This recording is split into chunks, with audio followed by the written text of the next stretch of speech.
नमस्कार साथियों, राधे राधे। दोस्तों देखिए, जो पशु पर्चर भर्ती हुई थी उसमें डीवी 21 अप्रैल से चल रही है, जो कि 16 मई तक कराई जाएगी।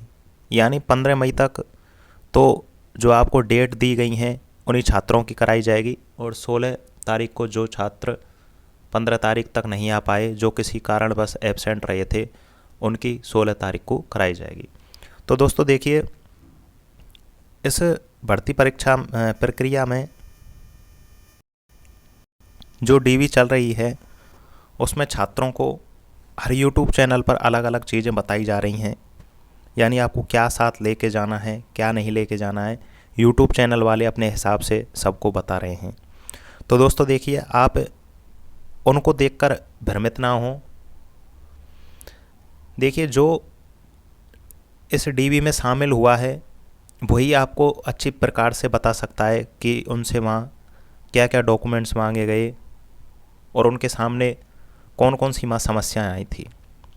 तो दोस्तों देखिए, मेरा खुद का 24 अप्रैल के दिन डीवी हुआ था, तो मैंने सारी प्रक्रिया को वहाँ समझा, और मेरे खुद के डीवी होने के साथ साथ मैंने बहुत जो वहाँ छात्र थे उनका डीवी होते हुए भी देखा, और मैंने देखा कि उनको क्या क्या समस्याएं आ रही थी। उसके लिए मैंने इसी यूट्यूब चैनल पर एक वीडियो अपलोड किया था। मैंने उस पर मेरे सारे डॉक्यूमेंट्स जो वहाँ पर मांगे गए थे विद प्रूफ के साथ में आपको बताए थे, और मैंने आपको वो अपलोड कराए थे। दोस्तों देखिए, इस डीवी के लिए लगभग 10,000 छात्रों को बुलाया गया था, जिसमें से 6,000 के लगभग छात्रों ने वो है मेरा वीडियो देखा था। परंतु दोस्तों, उसमें एक गाइडलाइन होती है यूट्यूब की, यानी हम अपनी पर्सनल डिटेल्स जो हमारे आईडी प्रूफ वगैरह होते हैं उनको हम यूट्यूब पर शेयर नहीं कर सकते। इस कारण से वह वीडियो डिलीट कर दिया गया। तो दोस्तों, मैंने सोचा आपको एक बार फिर से बता दिया जाए कि कौन कौन से डॉक्यूमेंट्स वहाँ पर मांगे गए और क्या क्या समस्याएं आई थी, और सभी छात्रों के जो कॉमन डाउट हैं वो कौन कौन से हैं, और वहाँ पर क्या क्या गलतियाँ कर रहे थे।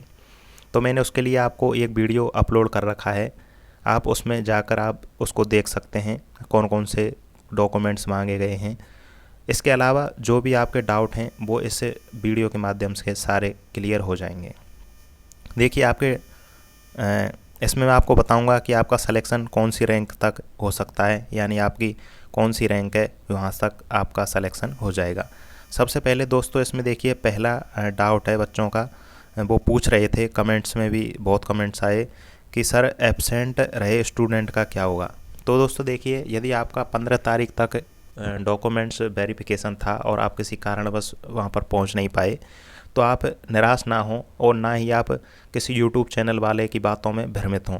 यदि आपका 15 तारीख तक डीवी है और आप नहीं पहुंच पाए, तो आप 16 तारीख को बिना किसी से पूछे या बिना किसी के कॉल या मैसेज का इंतज़ार करें आप सीधा पशुपालन विभाग में पहुंच जाएं, वहां पर आपका डीवी कराया जाएगा। दोस्तों, कुछ लोग पूछ रहे थे कमेंट में, सर ये पशुपालन विभाग कहाँ पर पड़ता है। तो दोस्तों देखिए, पशुपालन विभाग आप नारायण सिंह सर्कल से 55 नंबर की बस में जाएंगे तो वहाँ पर आपको नेहरू गार्डन की बोलना है कि नेहरू गार्डन पर उतार देना। नेहरू गार्डन, या फिर आप पुलिस मुख्यालय के सामने उतर जाएं, तो पुलिस मुख्यालय के जस्ट सामने ही यह पशुपालन विभाग है।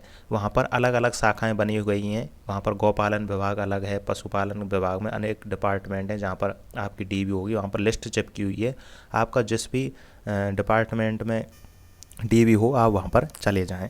अगला है इसमें दोस्तों देखिए, असिस्टेशन फॉर्म में हो रही गलती, मतलब आपका असिस्टेशन फॉर्म भरते समय आपसे गलती हो गई है और पूरे डॉक्यूमेंट्स अपलोड नहीं किए हैं या उसमें गलती हो गई है।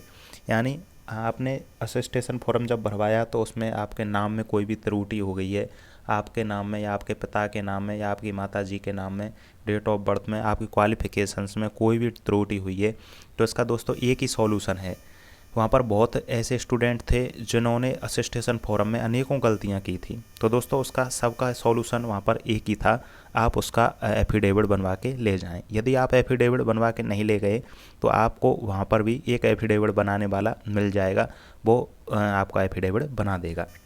तो आप असिस्टेशन फॉरम का एफिडेविट तो वहाँ पर भी बनवा सकते हैं। दोस्तों कुछ ऐसे एफिडेविट होंगे जिनको आप वहाँ पर नहीं बनवा सकते, उनको मैं आगे बताऊंगा, आप पूरी वीडियो में अंत तक बने रहें। तो असिस्टेशन फॉरम में आपसे कोई भी गलती हुई है तो आप उसका एफिडेविट यहीं से बनवा के ले जाएं, वो सबसे बेहतर है। इसके अलावा आप वहाँ पर भी इसको बनवा सकते हैं। अगला है असिस्टेशन फॉरम कौन सा ले जाना है। दोस्तों देखिए असिस्टेशन फॉरम दो हैं, एक तो हमने जो ऑफलाइन वाला अपने हाथ से भर के अपलोड करवाया था, जो मैंने भी बनवाया था, एक जो आप प्रिंट निकलवाएंगे ऑनलाइन वाला वो निकलेगा। तो उसमें से आप दोनों साथ में लेके जाएं। मुझसे तो वहाँ पर दोनों ही सबमिट कराए गए थे, यानी दोनों उन्होंने लिए थे। दोस्तों मैंने ये भी देखा था वहाँ पर कुछ छात्र ऐसे थे जो केवल ऑनलाइन वाला लेकर आए और कुछ ऐसे थे केवल ऑफलाइन वाला लेकर आए, तो उनसे एक भी सबमिट कराया गया था।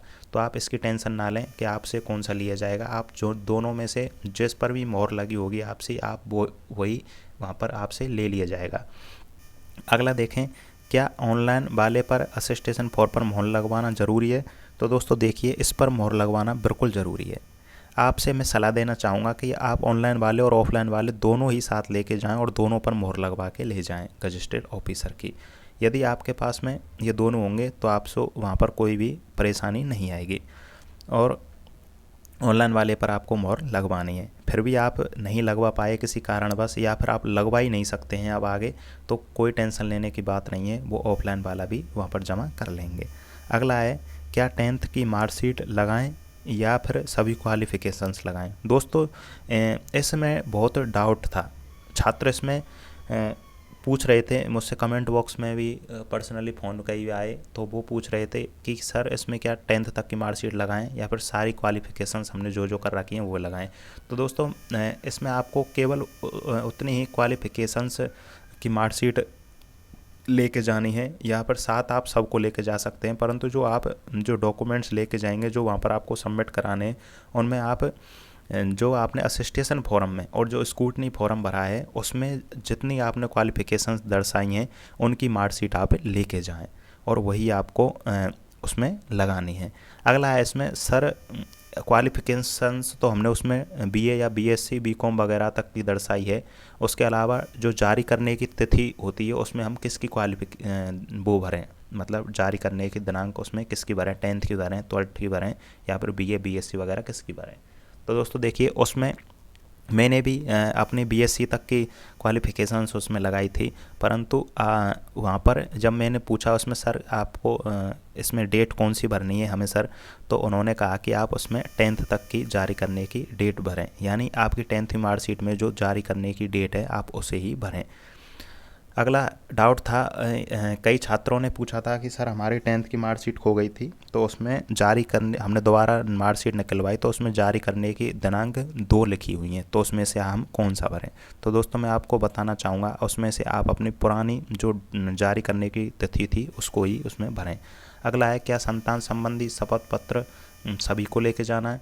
तो दोस्तों हाँ, ये बिल्कुल ज़रूरी है। संतान संबंधी मैंने वहाँ पर कई छात्र ऐसे देखे थे वो बनवा के नहीं ले गए थे, और दोस्तों इस पर मोहर लगवानी होती है रजिस्टर्ड ऑफिसर की। तो दोस्तों वहाँ पर आप यदि बनवा के नहीं ले गए तो आपके इस डॉक्यूमेंट्स पर वहाँ पर कोई भी मोहर नहीं लगाएगा, क्योंकि वो आपसे सवाल करेंगे कि मुझे क्या पता आपकी शादी हुई है या नहीं हुई है, आपके बच्चे कितने हैं कितने नहीं हैं, तो इसलिए इसको वहाँ पर नहीं बनाएगा कोई भी। इसलिए आप इसे अपने यहाँ से ही बनवा कर ले जाएं संतान संबंधी को, और इसका फॉर्मेट जो मैंने वीडियो में बताया हुआ है आप वहाँ से देख लें। यदि आपकी शादी नहीं हुई है तो आपको कौन सा फॉर्मेट बनवाना है और उसमें क्या क्या भरना है आप वहाँ से देख लें। अगला है इसमें, क्या विकल्प पत्र अनिवार्य है। तो दोस्तों देखिए आप ये सादे कागज़ पर बनता है, आप इसको ले जाएं तो मैं कहूँगा ये सबसे बेहतर रहेगा। इसके अलावा विकल्प पत्र मेरा सबमिट नहीं किया गया था, मैंने उस चेकलिस्ट में विकल्प पत्र भी भरा था, परंतु उन्होंने वो मुझे वापस किया गया था, कहा था इसकी आपकी ज़रूरत नहीं है। तो मैं सलाह देना चाहूँगा आप साथ ज़रूर लेके जाएं, यदि उन्होंने लेना होगा तो आपसे ले लेंगे, नहीं तो आपको वापस कर देंगे। अगला है इसमें, आईडी प्रूफ में क्या होना चाहिए। तो दोस्तों देखिए, वोटर आईडी, आधार कार्ड और पहचान पत्र वगैरह, ड्राइवर लाइसेंस, ये सारे आईडी प्रूफ में से आपके पास जो भी कोई सा है तो वो चल जाएगा। परंतु मैं आपको सलाह देना चाहूँगा कि आप आधार को लेकर जाएं। आधार सबसे अच्छा और वैलिड आईडी प्रूफ होता है, आप उसको ही साथ में लेके जाएं। अगला है आधार की सर जारी करने की तिथि, उसमें क्या भरें। तो दोस्तों देखिए, जैसे ये आधार होता है, यहाँ पर आपका फ़ोटो लगा होगा, यहाँ पर आपके नाम एड्रेस वगैरह भरे होंगे। तो इसकी साइड में देखें आप, ऐसे यहाँ पर आप देखें तो वो जारी करने की तिथि आपको मिल जाएगी, आपको वही उसमें भरनी है। अगला है मूल निवास कब का चलेगा। तो दोस्तों देखिए, मूल निवास यदि आपका जो लास्ट फॉर्म भरने की डेट थी उससे पहले वाला है तो कोई टेंशन लेने की बात नहीं है, चाहे वो कितना भी पुराना हो वो चल जाएगा। यदि आपने फॉर्म भरने की अंतिम तिथि के बाद में मूल निवास बनवाया है तो उसके लिए आपको एफिडेविट बनवा के ले जाना होगा। और दोस्तों देखिए, मूल निवास में नाम गलत है या फिर जाति में आपका नाम गलत है तो आप क्या करें। देखिए, मूल निवास में नाम गलत हो गया या फिर जाति में नाम गलत हो गया, आपका नाम हो, आपके पिता का नाम हो, माता जी का नाम हो, आपका एड्रेस हो, कोई भी गलती है तो आप उसके लिए एफिडेविट यहीं से बनवा के ले जाएं। यदि आपके इनमें कोई भी प्रॉब्लम है तो इनके लिए एफिडेविट आप वहाँ पर भी बनवा सकते हैं। अगला है जाति कब का चलेगा। तो दोस्तों देखिए, मूल निवास की तो कोई प्रॉब्लम नहीं है, परंतु जाति बहुत ही इम्पोर्टेंट है। यदि आपका जाति प्रमाण पत्र फॉर्म भरने की अंतिम तिथि से पहले लगभग 5-6 महीने पहले तक का है या 1 साल पहले तक का है तो आपका वो चल जाएगा। यदि आपका ज़्यादा पुराना है या फिर उसके बाद में आपने बनवाया, आपका नया है, तो आपको ज़रूर एफिडेविट बनवा के ले जाना है, और अन्यथा इसको वो वहाँ पर सबमिट नहीं करेंगे। इसके लिए आपको वो वापस भी कर सकते हैं, ये बिल्कुल ज़रूरी है दोस्तों। अगला देखें, इसमें 14वां नंबर देखें, स्क्रूटनी फॉर्म में गलती हो गई। देखिए, स्क्रूटनी फॉर्म भरते समय मैंने कई छात्रों के कमेंट्स पढ़े अपनी वीडियो के नीचे, तो उन्होंने कहा कि सर स्क्रूटनी फॉर्म में हिंदी के नाम में गलती हो गई, क्या करें। तो दोस्तों देखिए, कई छात्रों ने स्क्रूटनी फॉर्म भरते समय उनके उसमें किसी भी प्रकार की गलती हुई हो, चाहे उसके नाम में गलती हो, उसके पिता के नाम में गलती हो, आपकी क्वालिफ़िकेशंस में गलती हो, कोई भी गलती हो, तो उसका सिर्फ एक ही सॉल्यूशन है, आप एफिडेविट बनवा के ले जाएं। आपका एफिडेविट बना हुआ है तो आपसे किसी भी प्रकार की कोई भी परेशानी नहीं आएगी। अगला देखें, फ़ोटो कब का चाहिए, नया या पुराना। दोस्तों देखिए, बहुत यूट्यूब चैनल वाले आपको ये बता रहे होंगे कि फ़ोटो पुराना वाला ही चाहिए। तो दोस्तों ऐसा नहीं है, आप पुराना वाला फ़ोटो तो उस स्क्रूटनी फॉर्म में अपने आप आ ही जाएगा, परंतु आपको नया फ़ोटो लेके जाना है, और नया फ़ोटो एक वहाँ पर वो आपसे मांगेंगे। इन डॉक्यूमेंट्स पर तो लगाने ही हैं फ़ोटो, उसके अलावा आपसे एक फ़ोटो वहाँ पर भी मांगा जाएगा, तो 2-4 फ़ोटो आप एक्स्ट्रा लेकर जाएँ। आप नए वाले फ़ोटो, अपडेट फ़ोटो लेके जाएं। क्या फ़ोटो पर भी मोहर ज़रूरी है। तो दोस्तों देखिए, आप जो असिस्टेशन फॉर्म है उस पर अपने स्वयं के हस्ताक्षर करने होते हैं, तो आधा फ़ोटो के ऊपर और आधा कागज़ के ऊपर सिग्नेचर करने हैं, मोहर की कोई ज़रूरत नहीं है। अगला देखें, क्या आय प्रमाण पत्र ज़रूरी है। तो दोस्तों देखिए, मैंने आय प्रमाण पत्र बनवाया था और मैं साथ में लेकर गया था, परंतु ये कोई ज़रूरी नहीं है। यानी कि आय यदि आपका बना हुआ है तो आप साथ ले जा सकते हैं, अन्यथा नहीं बना है तो इसकी कोई भी ज़रूरत नहीं है। आगे देखें, क्या संतान संबंधी, ये तो मैंने आपको बता दिया, संतान संबंधी घोषणा पत्र है उस पर मोहर लगवा के ले जानी है, ये बहुत ही इम्पोर्टेंट है। एफिडेविट वहाँ भी बन सकता है क्या। हाँ दोस्तों, इसका मैं आपको बता चुका हूँ कि कौन कौन से एफिडेविट आप वहाँ पर भी बनवा सकते हैं। एक संतान संबंधी वाला ये ऐसा एफिडेविट है, इसको आपको वहाँ पर मोहर नहीं लगाई जाएगी, यह नहीं बनाया जाएगा, इसे आप यहीं से बनवा के ले जाएं। अगला है इसमें दोस्तों, ये तो फाइनल लिस्ट जॉइनिंग वगैरह आपको भर्ती प्रक्रिया हो जाएगी 16 तक, तो ये हो जाएंगे। उसके बाद में फाइनल लिस्ट आ जाएगी आपकी लगभग 20 दिन बाद में, और लगभग आप मान लीजिए कि 2 महीने के अंदर अंदर आपको पूरी प्रक्रिया इसकी समाप्त हो जाएगी और फाइनल जॉइनिंग 2 महीने के भीतर भीतर करा दी जाएगी। अगला दोस्तों, एक क्वेश्चन और बचा है छात्रों का, वो पूछ रहे थे कि सर कितनी रैंक तक वालों का सिलेक्शन हो जाएगा। तो दोस्तों इसके लिए मैंने आपको जो एक वीडियो है हमारे, आप इसमें देख सकते हैं वीडियो वाले बॉक्स में जाकर, तो वहाँ पर मैंने आपको बताया है कि कितने सिलेक्शन कौन सी कैटेगरी में कितने तक हो सकता है, और कैटेगरी वाइज मैंने आपको रैंक बताना भी बताया है कि आप कैसे कैटेगरी वाइज अपनी रैंक चेक कर सकते हैं। तो दोस्तों देखिए, मैं आपको बता दूं, देखिए इसमें लगभग 6500 जगह हैं, यानी आपकी रैंक 6500 से नीचे है या फिर आपकी 7000 के लगभग में रैंक है तो आपका श्योर सिलेक्शन हो जाएगा। यदि आप जनरल कैटेगरी से बिलोंग करते हैं और आपकी 6500 नीचे रैंक है तो आपका सिलेक्शन होने के पूरे चांस हैं।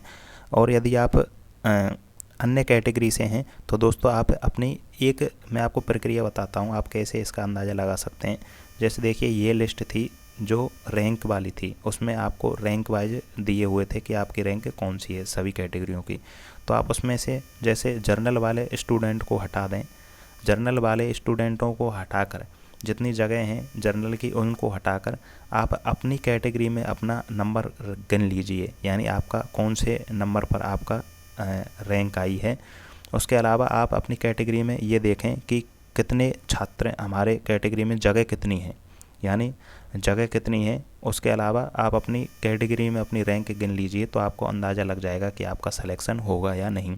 यदि आप ये भी चीज़ नहीं करना चाहते हैं तो मैंने वीडियो बनाया हुआ है, उसमें आप अपनी कैटेगरी में भी रैंक चेक कर सकते हैं। यदि आप वहाँ पर क्या सिस्टम है, वहाँ पर ऐसे लिखाएगा एक 2x, एक 1.5x और एक 1x। मतलब आप यदि 1 गुने में पास होने के लायक हैं तो आपको इस पर हरी बिंदी आएगी, यदि आप 2 गुने में पास हैं तो इस पर हरी, और 1.5 गुने में है तो इस पर हरी। यदि आपका 1 गुने में हरी बिंदी आ रही है तो आप समझ लीजिए कि आपका सिलेक्शन श्योर सिलेक्शन हो जाएगा। दोस्तों मैं उम्मीद करता हूँ ये आपके इसमें जो भी डाउट थे पशु परिचर की भर्ती में, जो डॉक्यूमेंट्स वेरिफिकेशन में, वो भी क्लियर हुए होंगे।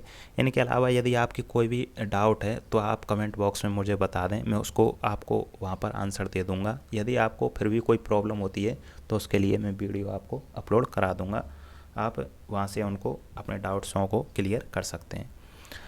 दोस्तों आप यदि हमारे YouTube चैनल पर नए हैं तो आप इसे सब्सक्राइब कर लीजिए, क्योंकि यहाँ पर जो भी राजस्थान में भर्ती परीक्षाएं होती हैं उनसे संबंधित सबसे पहले अपडेट यहाँ पर दी जाती है, तथा उसके साथ में यहाँ पर राजस्थान में होने वाली सभी प्रतियोगी परीक्षाओं की तैयारी भी कराई जाती है। तो मैं उम्मीद करता हूँ आपको वीडियो बेहद पसंद आया होगा। आप इसे उन लोगों को शेयर करें जो पशु परिचर भर्ती में अपना DV कराने जा रहे हैं। धन्यवाद।